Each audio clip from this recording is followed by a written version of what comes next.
Peace be upon you all. My dear foreign students, I hope you all are doing well.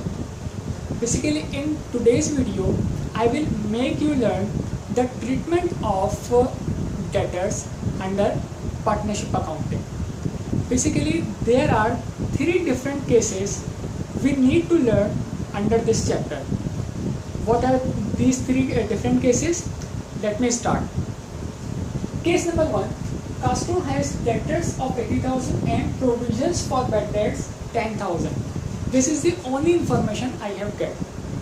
Debtors of 80,000 and its provisions for bad debts of 10,000. So, how will I record this information? Let me explain. In the case number 1, I have recorded debtors by 80,000, which is the full amount of debtors, and I have also recorded its provisions for bad debts by 10,000 in the credit side. Why did I also recorded its provisions? Because in this case, I have no any further information. So if we don't have any further information regarding the recording of our assets in the question, so under this case we need to record our debtors with the complete information. What did I mean by complete information? Basically, I mean by complete information is I have to record its provisions as well, as I have recorded in this case, and I have also circled this just to make you realize that in this case we will record our provisions for bad debts as well. So I hope you get my point. Let me come to the next case number 2. Mendoza has debtors 50,000 and provisions for bad debts 5,000. In this case, Mendoza has debtors of 50,000 and provisions for bad debts 5,000. And in the note, I have told you debtors to be recorded on book value. I have underlined this important wordings. What do you mean by book value? Basically, in this case, we need to record our debtors on its book value. What will be the treatment of our debtors under this case, which is about book value? Let me explain the case number 2. In the case number 2, I have recorded the debtors by 45,000. So, in this now you will get confused. How did I record these debtors by 45,000 while we have the information of debtors is 50,000? Let me explain. Basically, in this case, I need to record my debtors on its book value. Therefore, I deducted these bad debts provisions from the debtors amount. 50 minus 5,000, I get 45,000 debtors. Why did I do this treatment to this case? Basically, in this case, we don't need to record any allowances or any provisions for the bad debts because we need to work as per book value. Under the book value case, we don't need to record any allowances or provisions, but we directly deduct the respective provisions from the debtors account, so to record it on book value.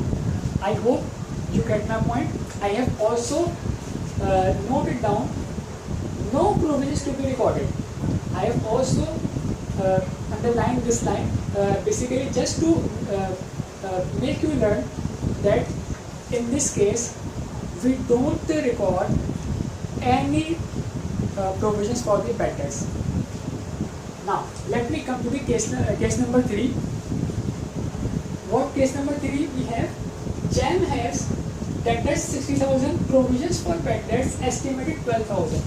In this case number 3, we have debtors of 60,000 and provisions for bad debts 12,000. Note debtors to be recorded by realizable value of 45,000. This is the additional information I have get. I have to record, in this case number 3, I have to record my debtors by the realizable value of 45,000. So how will I treat this case? Let me explain. In under the case when we required to record our debtors on realizable value, what treatment we should practice? Let me explain. In the case number 3, I have recorded the debtors by 60,000, which is the full amount. There is no change. But in the credit side, I have recorded the provisions for bad debts by 15,000. I have circled it just to make you realize, because we don't have the provisions for bad debts 15,000 in the case. Now, how did I get these 15,000 provisions? Let me explain. Basically, under the case when we are required to record our debtors on their realizable value, under this case we need to calculate our new allowances for new provisions for bad debts. How did I will calculate the new provisions? Let me explain. Old debtors minus by realizable debtors is equal to new provisions. Basically,